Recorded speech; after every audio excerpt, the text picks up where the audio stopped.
guys. How's everybody doing? All right. It's my second go-around, so that you guys should get the good one. So based on the game that we played tonight, what do you think we're going to be talking about this new series? Fire? All right. Strengthening friendship. You saw that on the screen, didn't you? I did? No, somebody else did earlier. Anyway, so yeah, we're going to talk about friendship, and more specifically, we're going to be talking about the ways that our friendships can impact our lives when we face difficult times. We're going to be talking about the ways that friendships can impact our lives when we face tough times. And so you guys are in a new school year. Some of you are experiencing some new things, new possibilities. Some of you just moved in to high school, so you've got new opportunities. Some of you are making new friends. But the truth is that this year is not always going to be easy. This year is not always going to be easy. Some of you might make bad grades sometimes. Some of you might find out that your crush doesn't like you. But if that's you, if those are the two worst things you have to worry about, then you're pretty lucky, because there are going to be other people who have to deal with the divorce of their parents. There are going to be other people who have to deal with the death of a loved one. Or some of you, maybe even this is true for you now, but maybe some of you are already just trying to figure out who you are or what you believe. Maybe you're trying to figure out exactly what you believe or whatever the case may be. But the truth is that no matter what you're going through, no matter what you're facing, you need to surround yourself with good friends who will help you through those times. And that's what we're going to be talking about in this series. So I'm going to start out with a story from my past. Some of you may know that I come from a tiny little town called Fingerville, and we talk funny, and we call it Fangerville. So how many of you know what a pawpaw is? Any of you have a pawpaw? You're from Barnwell, though. That's like Fingerville. So my pawpaw, some of you might call him your grandpa or your grandfather. So my dad's dad was my Pawpaw Donahue. And so he was one of the people that I was closest to in my life, in my whole family. And he actually passed away on March 28th, 2003. I was a sophomore in high school. I wasn't a Christian yet, but I was still heavily involved in youth group. I was really getting into youth group. Hadn't given my life to Christ yet, but a lot of my friends were at youth group, and so that's kind of where I was at in life. And the truth was, I loved my pawpaw so much. It's normal for you to spend every weekend at your grandpa's house, when you're a kid, but I was doing it in high school, just every single weekend. He had kind of instilled within me a love for baseball. That's kind of our thing. We would watch baseball together. And another thing that we did together a lot was he would take me to the barbershop. So anytime I got my hair cut, we would go to the barbershop together. And so how many of you, I know some of you have been with JSM for a while, how many of you have seen my senior picture? All right. Sorry, I forgot to put it on a slide. So just imagine. So my senior picture, my hair is like this. If you know who Bob Ross was, that was my hair. Logan, you're not going to want to find that picture after I say what I'm about to say. So the reason my hair got so long was I stopped getting my hair cut after my grandpa died. It wasn't that I was depressed. It was just that was something that reminded me of him. And so I didn't want to go to the barbershop. And so literally from the 10th grade until about the 12th grade, I didn't cut my hair. And to kind of lighten the mood. The reason I did cut my hair is because the girl I went to prom with wanted me to straighten it. And I said, nope. And I got all my friends at youth group to shave all my hair off at once. And it looked terrible. Ask me sometime and I'll show you my prom pictures. They're stupid looking. But anyway, so I told you I wasn't depressed. So then what's the point? What's the point of that story? The point is why I wasn't depressed. Because that's what we're going to be talking about tonight. You see, even though I hadn't become a Christian yet, like I said earlier, one of my very favorite places to be was at church, because that's where my very best friends were. Like some of you guys who have been around for a while, you remember Adam Robbins. He used to be here. Adam Robbins was my best man at my wedding. He used to attend here at Journey. He was in youth group with me. We've known each other since I was like 12 years old. And so most of my best friends to this day, I met them in youth group. And so like we would just show up. I wouldn't do this, but because if you do this here, like you're not going to be able to get into the church. But we knew ways to get into the church. So again, we were in like a tiny little town, so it wasn't a big deal. But we would just show up to the church and break into the fellowship hall and just hang out. We didn't do anything bad. We just wanted to hang out at the church for some reason. So, but it was those friendships, even though I just told you we broke into places, it was those positive friendships that helped me get through the death of my grandpa. Like it was those positive relationships that helped me through the death of one of the most important people in my life. And it was also during that time of going through that with my friends that those friendships were strengthened. Like those friendships got even stronger through that time because they were there for me. So I'm sure there are some of you in here that you may have a similar story like that. You've got a really good friend who helped you through a tough time. But tonight we're going to talk about a story from the Bible, which you guys already have been in small groups, so you know that story. Who are we going to be talking about tonight? Jonathan and David. So David and Jonathan, they were both, they were a pretty big deal. Like Jonathan was a prince. He was the son of King Saul. David had killed Goliath, which was a pretty big deal because none of the strongest soldiers in Israel could do it. But then this little shepherd boy, David, did it. And so they became like best friends. Their friendship encountered some trouble. And because you see, Saul, he had been king for a really long time. King Saul had been king for a long time. And he had a lot of money. He had a lot of power. And that was great. But there's one problem with that. There's one problem with that, and that is the more powerful or the more rich you are, and the longer that you have that power, the longer you have that wealth, the more afraid you become of losing that power. The more afraid you become of losing that power, and that is what happened to Saul. That's what happened to Saul. And so we're going to read tonight, we're going to be in the book of 1 Samuel, chapter 18. If you don't have your Bibles, it's going to be on the screen. But if you want to turn in your Bible, we'll be in 1 Samuel all night long. So 1 Samuel chapter 18, starting in verse 1, says this: As soon as he had finished speaking to Saul, the soul of Jonathan was knit to the soul of David. So pause. Friendships in the Bible were really weird, and you're about to hear some really weird stuff, but I just want you to hang with me. So, the soul of Jonathan was knit to the soul of David, and Jonathan loved him as his own soul.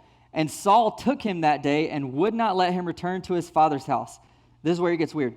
Then Jonathan made a covenant with David because he loved him as his own soul. And Jonathan stripped himself of the robe that was on him and gave it to David, and his armor, and even his sword, and his bow, and his belt. And David went out and was successful wherever Saul sent him, so that Saul set him over the men of war. And this was good in the sight of all the people, and also in the sight of Saul's servants. So I realize we don't give our clothes when we become best friends with somebody. But like I said, they did weird stuff in the Bible. So let's continue in verse 6. It says, As they were coming home, when David returned from striking down the Philistine, the women came out of all the cities of Israel, singing and dancing to meet King Saul with tambourines, with songs of joy, and with musical instruments. And the women sang to one another as they celebrated, Saul has struck down his thousands, and David his 10,000s. And Saul was very angry, and this saying displeased him. He said, They have ascribed to David 10,000s, and to me they have ascribed thousands. And what more can he have but the kingdom? And Saul eyed David from that day on. The next day, a harmful spirit from God rushed upon Saul, and he raved within his house while David was playing the lyre, as he did day by day. Saul had his spear in his hand, and Saul hurled the spear, for he thought, I will pin David to the wall. But David evaded him twice. So, we see here Like Jonathan and David have just become very best friends. They're exchanging clothes. It's weird, but this is they're very best friends. But what we find is that initially Saul's like, hey, I like this David guy. He's a good friend to Jonathan. I'm going to bring him into my house. And then David starts doing these awesome things. He starts getting really popular in the kingdom of Israel. And then he becomes more popular than Saul. And Saul doesn't like that. And when after that moment, when he looked at David, he didn't just see his son's best friend. He saw a threat to his throne. He saw someone who was a threat to his power, and he was worried about losing that power.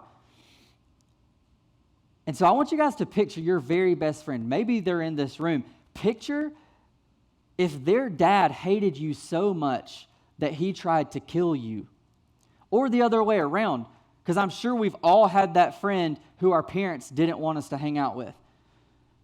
So imagine if your parents hated that friend so much that they wanted to kill that friend. I know, like, for me, I'm probably going to find a new friend because my dad just threw a spear at this guy twice. Like, he hates him that much. Part of me would like to say that I would stick up for them, but I don't think I would. And so this is definitely a tough spot in David and Jonathan's friendship. And now we're going to talk a little bit about what happens. And so I don't want to read like 2 chapters from 1 Samuel. So I'm going to kind of sum it up for you. So Saul, he tells Jonathan, he goes to Jonathan and he says, hey, I want you and I want your servants to go out and kill David. And so Jonathan, instead of obeying his dad, he goes to David. He says, hey, David, my dad wants to kill you. And so they come up with this plan where David's going to eavesdrop on a conversation that Jonathan's going to have with his dad. So during this conversation, Jonathan stands up for his dad, or he stands up for David to his dad. And after that conversation, his dad's like, all right, you know what? You guys are best friends. I'm not going to try to kill him anymore. So David is safe. And so again, I want you to put yourself now in Jonathan's shoes. You just saw your dad try to kill your best friend. I'm not sure I'm going to have the guts to tell my dad that they're still my best friend. I'm not sure that I'm still going to want to be friends with that person, but apparently Jonathan is a much better friend than I am because he risked his reputation, he risked his relationship with his dad, and he even risked his own life to help his friend. He risked his own life to help David. And so whether you're in this room tonight, whether you're a Christian or not, whether you could care less about this whole Jesus thing or not, we all know what it's like to be between two people who can't agree on something. And that can be super uncomfortable, especially when you're close to those two people. And so here's Jonathan, his dad wants to kill his best friend. Like I don't think it gets much more awkward than that, but we see here that Jonathan, he handled it perfectly. He spoke truth to his dad. He stood up for his friend. He called his dad out on his actions, but he did that in a respectful manner. And it worked, at least for a little while. And then Saul tries to kill David again 2 verses later. And so to sum it up again, continuing in chapter 19, verse 8, we see David, he's just hanging out. He's playing his lyre. A lyre is basically like a small harp. And so he's just hanging out, playing his harp. And all of a sudden, Saul decides, you know what? I want to kill that David guy again. And so again, he throws his spear at him. David escapes. Saul sends people after him, so David flees the city. And once David escapes from the people that Saul has sent after him, he comes to Jonathan, and he's like, now, this is not how the conversation went down, but this is how I like to imagine that it happened. So David comes and he says, hey man, your dad is trying to kill me again. Like your dad is trying to kill me again. And Jonathan's like, no way, dude. Like my dad doesn't hide anything from me. Like my dad doesn't hide anything from me. And David responds back and he's like, he knows we're bros. Like he knows we're bros. So of course he would hide it from you. He knows that if you find out that he's trying to kill me, that it's going to upset you. And so then Jonathan responds back. He's like, you know what, dude? You're right. We are bros, and bros don't lie to one another. So I believe you. And so then the two come up with a plan again.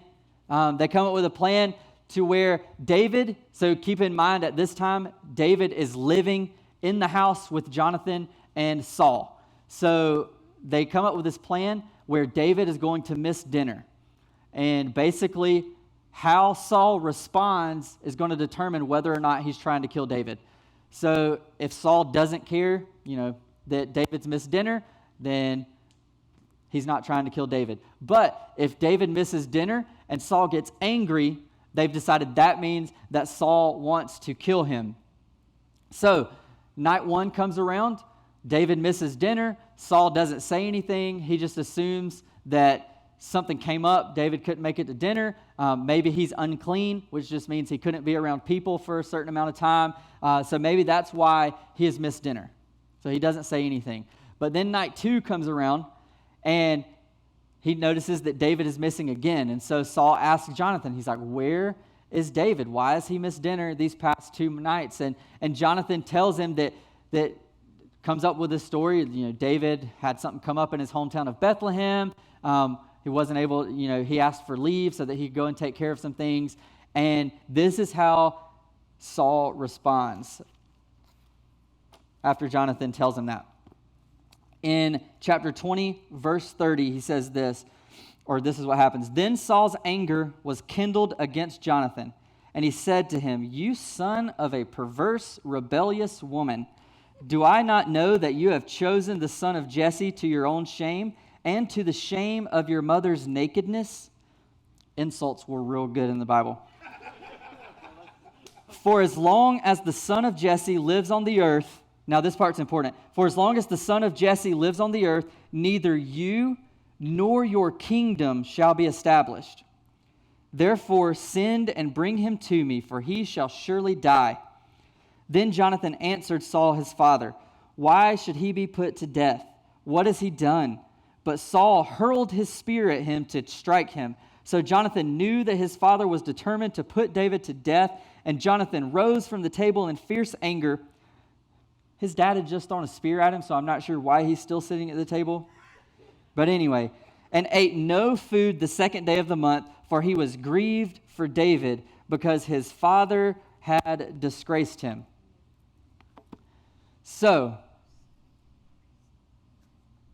like we said earlier, Saul had been king for so long, he had had so much power, so much wealth for so long, that he was worried about losing that power to David.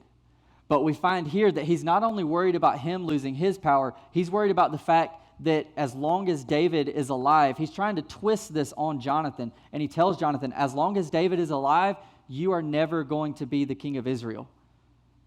So now he's kind of putting that in front of Jonathan, but Jonathan still resists. Jonathan loves David so much. He cherishes that friendship so much that he doesn't care about his own power. He doesn't care about the fact that he may not get the throne as long as David is alive. And so Saul gets so angry that at this point he can't kill David, so he tries to kill his own son. And all Jonathan's trying to do is protect his best friend. So what we find is that if you read through this, Saul tries to kill David so many times. And each time that Saul tries to kill David, it's like he gets more and more angry each time that he fails. But what we find in Jonathan is that Jonathan never backs down from his dad. He never stops standing up for David. And this difficult time, it tested their friendship, but it also made them stronger as individuals. And that's what we're going to be focusing on tonight, is that the fact that this tough time really challenged their friendship, but it made them stronger. And so what we find after this happens is that Jonathan and David meet up again, and they basically become best bros forever. So they're literally like they swear to one another, like God's going to be between us forever. God's going to be between our offspring forever. But spoiler alert, Jonathan's going to die and probably not have offspring. So there's that. but this book's been out for thousands of years, so there are no more spoilers. Who knows what this is? Good job. This is a hammer. Who knows what the head of this hammer is made out of? Metallic. Yes. Steel. So a lot of tools, especially hammers, are made out of steel. Steel is a pretty solid, it's a pretty strong material. But the thing about steel is it comes in a variety of different strengths. So when you're building a house, you're going to use a steel hammer, you're going to use steel nails, you're going to use steel rebar in the foundation. But if you use weak steel, your nails could break, your hammer could bend, your foundation is going to collapse if you use weak steel when you make the rebar, and that's no bueno. That's not good. And so, how is it that we make steel stronger? This one should be easy. Fire. Fire. You make steel stronger with fire. So steel heated to extremely high temperatures changes the composition of the material. It completely changes the composition. It gets tougher, it gets stronger, it gets more durable. And the only way that you can strengthen steel is through fire. The only way that you can strengthen steel is by getting it super hot with fire. And we find here in this story that David and Jonathan, they went through fire together. They went through fire together, and it didn't break them. It made them stronger. Individually, it also made their friendship stronger. So this year, for you guys, I want you to surround yourself with Davids and Jonathans. Because life is going to make you or a friend walk through fire. Life is going to get hard. And when hard times come, and they will, who is that person that you want to be by your side? Who is that person that's going to support you in those hard times? When it comes for your friends, and it will you stand by their side? Will you be that person who stands by their side to support them through those times? Guys, nobody wants to go through difficult times. I don't want to go through difficult times. None of us in this room want to go through difficult times. But this one thing is true, and that is that in the fire, true friendships can be forged. In the fire, true friendships can be forged. And when life gets difficult, God, He doesn't just leave us alone. God doesn't just leave us alone. One thing He promises us is that He's always going to be with us. God is always going to be with us, but He also gives us each other. He also gives us each other, because you see, we are designed to be in relationship. We are designed to be in community. We see it all the way back in the book of Genesis. After God creates Adam, He looks at Adam and He says, "It is not good for man to be alone." And so He creates Eve to be that support, to be that community that Adam was missing. And we need that. We need that relationship. We need that community in the good times and especially in the bad times. So as we close tonight, I want you to think to yourself, who are the friends you can count on when things get hard? Who are the friends that you can count on when things get hard? If no one comes to mind, then why is that? Why don't you have friends that you can depend on? Who are the people that you are surrounding yourself with? Another thing I want you to think about is do you have any friends who are going through difficult times now? Do you have any friends who are facing tough times now? How can you be a Jonathan for them? How can you be that support? How can you be that strength that they need to get through this time? And this week, what I want you guys to do is I want you to start building more David and Jonathan kinds of friendships. Ones that will only get stronger and ones that will only make you stronger through the fire. I'm sure you guys hear it all the time from your parents. You've probably heard it here at JSM before. Your friends make you the person that you are. The people that you are surrounding yourself, they influence you, whether you like to admit it or not. So guys, think about the people that you're surrounding yourself with. Think about the people that you spend most of your time with.